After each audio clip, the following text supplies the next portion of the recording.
Hello दोस्तों, मैं हूं आपके साथ कविता राणा।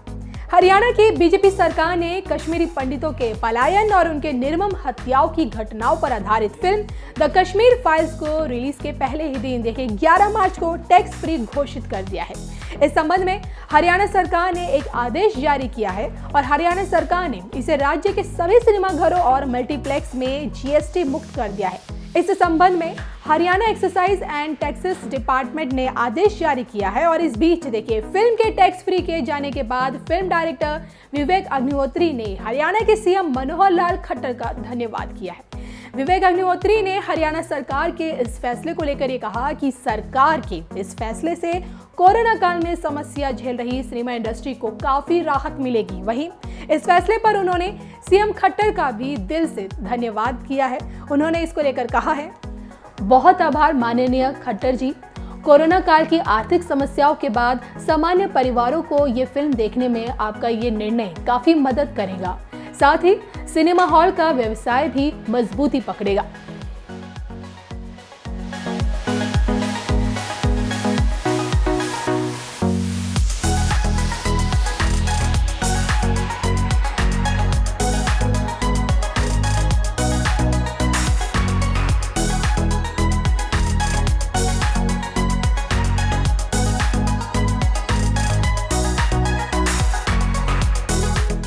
आपको बता दें कि फिल्म द कश्मीर फाइल्स की कहानी 90 के दशक में कश्मीरी पंडितों के पलायन और उनकी निर्मम हत्याओं के बारे में है और इस फिल्म में मिथुन चक्रवर्ती, दर्शन कुमार, अनुपम खेर समेत पुनीत इक्सर, मृणाल कुलकर्णी, अतुल श्रीवास्तव और पृथ्वीराज सरनाइक जैसे बड़े बड़े सितारों ने इसमें काम किया है।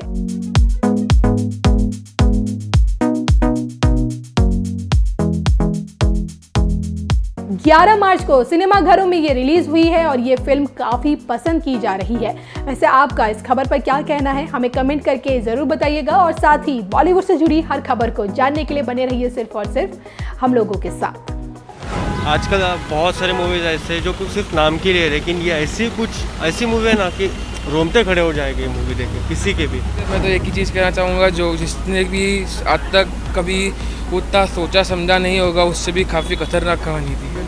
ये फिल्म ना सबको देखना चाहिए। जो एक्चुअली इसमें मीडिया में जो चीज़ें उस समय के टाइम पे छुपाई गई थी, उस समय के कश्मीरी पंडितों के साथ में जो गलत हुआ था, ये देखना, ये फिल्म देख के बहुत सारी सच्चाइयाँ पता लगती। बहुत सारे स्टार कास्ट हैं। नहीं, एक्टिंग तो बहुत अच्छी थी, एक्टिंग, स्क्रीन प्ले, डायरेक्शन बहुत अच्छा था। विवेक जी ने बहुत अच्छा डायरेक्शन किया है।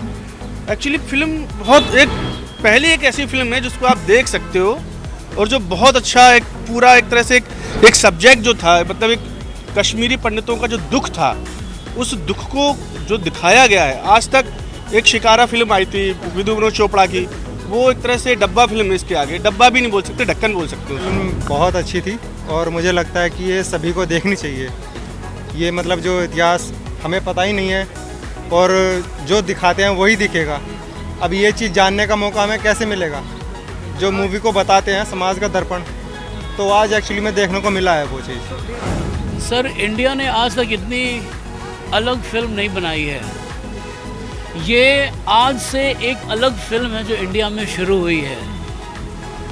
ये बड़ी हिम्मत की बात है कि डायरेक्टर जो विवेक अग्निहोत्री हैं, उन्होंने इतनी हिम्मत दिखाई है। आप इतिहास को और सच को कब तक आखिर छुपाएंगे? ये सच है। ये जो भी दिखाई दे रहा है ये सच है। मेरा पर्सनल एक्सपीरियंस जो मेरे बिल्कुल इमीडिएट फैमिली में हुआ, वो मैं हमेशा बोलता हूँ कि मेरे जो मामा थे, मेरे मदर के छोटे भाई, और मेरी माँ बार बार इसका जिक्र करती है, उन्होंने अपनी पूरी ज़िंदगी पैसे जोड़ जोड़ के, वो ओवरसीयर थे वहाँ पर, और ओवरसीयर को क्या बोलते हैं नॉर्मली? ओवरसीयर ही बोलते हैं, हाँ। तो because overseer is a very typical small town word. तो वो इंजीनियर से जो छोटे होते हैं उनको ओवरसीयर बोलते हैं।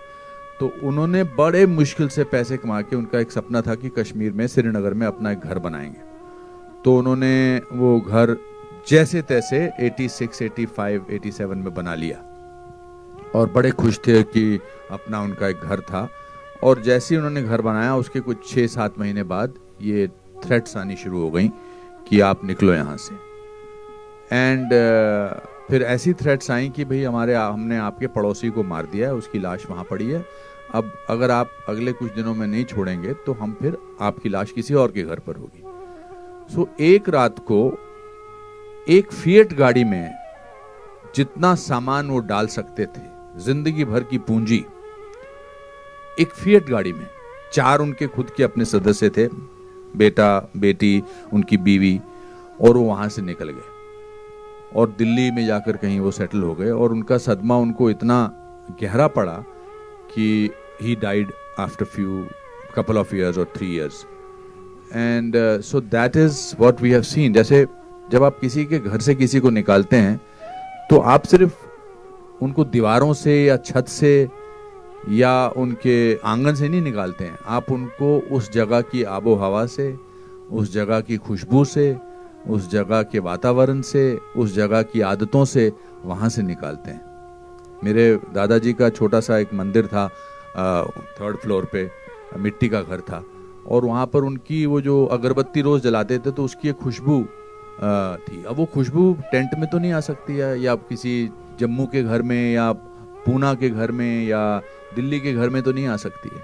हम होटल में 5 स्टार होटल में रहते हैं बहुत दिनों तक, लगता है यार अभी घर जाके अपने बिस्तर पे सोना है। हम अमेरिका जाते हैं या कहीं और जाते हैं, हम कहते हैं चलो यार इंडियन खाना खाते हैं। So I think from that point of view my mother when she saw this film she didn't speak to anybody for 2 days। 2 दिन तक उन्होंने किसी से बात नहीं की, क्योंकि उनकी पूरी मेमोरीज वापस जो हैं वो रिवाइव हुई। और उन्होंने कहा क्यों दिखाई तूने मेरे को ये फिल्म, मेरी सारी मेमोरीज वापस हो गई हैं, आ गई हैं। या आर्टिकल 370 जब एब्रोगेट हुआ, क्या हम वापस जा सकेंगे, मेरा बड़ा दिल है वापस जाने का। सो अब आप अंदाज़ा लगा लीजिए जो इस डॉक्यूमेंट्री में बात कर रहे थे उनका क्या हाल हुआ होगा, उनके साथ क्या महसूस किया होगा उन्होंने। So from that point of view it's, आप बार बार काफ़ी लोग बोल रहे हैं आंखें नम है, आई थिंक इसका सदमा जो है ना, इसकी तकलीफ जो है वो आत्मा तक गई है। कश्मीर में आज आप जाओ, मुझे याद है जब बचपन में मैं जाता था तो निशाद गार्डन जाते थे, शालीमार जाते थे, पिकनिक पे जाते थे, तुलमुलब खीर भवानी टेम्पल जाते थे, वहाँ की नदियों में घूमते थे, हंदवारा, सोपोर, ये सब जगहें हैं वहाँ की। अब कश्मीर की आत्मा जो है वो घायल है। अब वहाँ बार्ब्ड वायर्स नज़र आती हैं, सुनसान इलाका है, कुछ अजीब सा वातावरण है। So this film will not only revive those memories for millions of people, पर शायद कुछ लोगों के घाव भी भरेंगे। And we are all guilty of not talking about it for 32 years.